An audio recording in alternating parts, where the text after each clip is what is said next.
Also, guys, make sure you all subscribe down below. Smash that like button as well if you have not done so.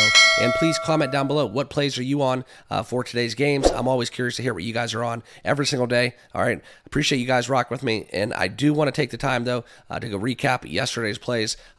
We went 3-2. We had the New Orleans Pelicans +4, just missing that over 205. They went under that. Boston -13. Maxey finished with 27 points, so not able to get that prop done. I think we're going to get off the Maxey train until we get some more clarity with how Philly's going to run their offense. And Wembanyama sailing over that over blocks and steals, ended up with 5 in yesterday's contest. Okay, but we're going to have some fun, and we're going to ride the train that we've been on. Okay, there's been a lot of cashing tickets that quite frankly, we're just going to back, okay? We're going to back, kind of have some fun, up a few units over the weekend. So this is one where, I'm going to look into taking some more risk, go into some half-unit plays, and I'll have 4 official plays for you guys, like I said. But it's one where we break down the entire card. It's one where I don't actually love any one of these bets. Not so much the bets that I'm taking, but the bets that are available to us within the market.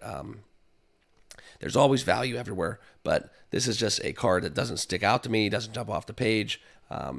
There's a few things that I at first glance that I really was attracted to. The over Charlotte Hornets within Atlanta, that's a lean.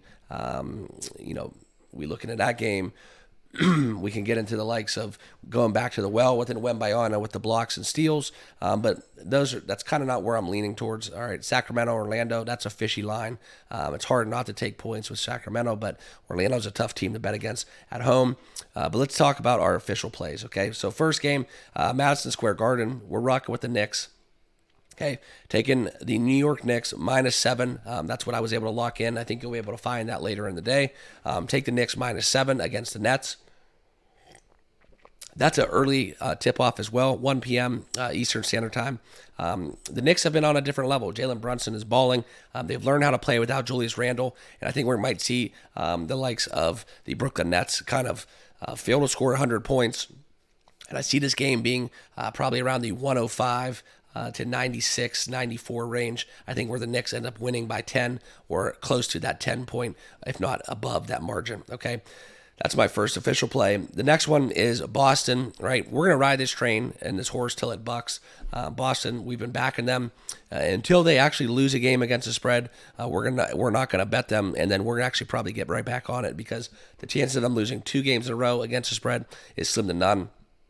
Okay, but that's kind of where I'm at with that. I do want to talk to you guys a little bit about why I'm a little bit hesitant about betting this.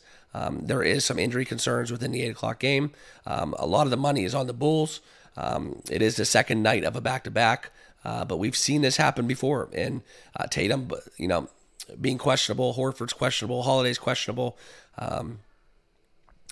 We'll see what happens. But this is a small number where even if it's close, Boston could still pull away down the stretch and cover that -6. So locking it in, Boston -6 as my second official play. Next one is the Raptors Wizards. Okay, this is kind of a half-unit play for me.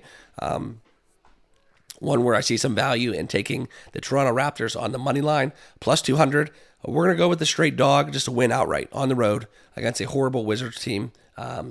It just speaks volumes to how bad both of these teams are. Scotty Barnes is out, hurting, impacting the Raptors. Injury report long and lengthy. But this is a total of 230. What happens, how much defense is played, that's yet to be determined. But I do see some value and an opportunity. If the Wizards just lay an egg, it's Saturday night. Maybe they partied a little too hard last night. They know they're out of playoff contention. Tank mode, full force. Why not? So I'm going to sprinkle a half unit on Toronto, money line +200. I see some value in that. Okay. Also, this is another one where it's a huge margin, a -12 point favorite, but we are going to take Denver at that 10 p.m. Contest against the Portland Trail Blazers. Okay. And this is one where, it's kind of my old faithful. I know Denver's on the road. They play differently, and that's kind of what I'm banking on. Okay. I'm banking on the game being a little closer than expected. Okay. Jokic is questionable with a hip, but that's what we're going to be leaning towards. Okay. Murray's questionable as well, but we are going to be going to Jokic. We'll see if he can play. So this play would be a void bet if he does not suit up. But we are going to be putting a half unit on Jokic, triple-double. If we look into the market and see exactly what the number is, I think it's a juicy, juicy number because of that hip injury. So it's a little bit more inflated than usual, but that's one where it's tried and true. So a couple leans, 4 official plays within the association, but I am firmly locked into college basketball. Let's keep the train rolling. Let's keep cashing tickets. Make sure you guys all subscribe to Odds Jam. If you have not yet joined on that platform, you should be using it on every single one of your bets. It's truly an invaluable tool that I use on every one of my sports bets.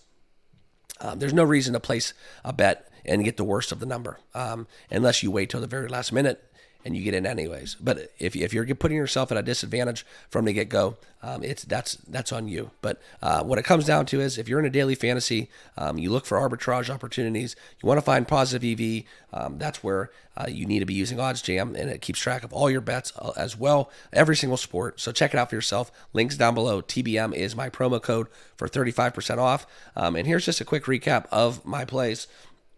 For those of you that like to see it at the end, I appreciate you, and please forgive me for sounding like Robert Kennedy Jr. I'm not running for office. It made me laugh, though, yesterday when somebody said that in the comments. So that's what I got going on. Good luck with all your plays. Remember to subscribe on your way out. If you have not already done so, smash that like button, and as always, feel free to drop your plays down below at this video in the comments. Appreciate you guys. Good luck. We'll see you all tomorrow. Cheers.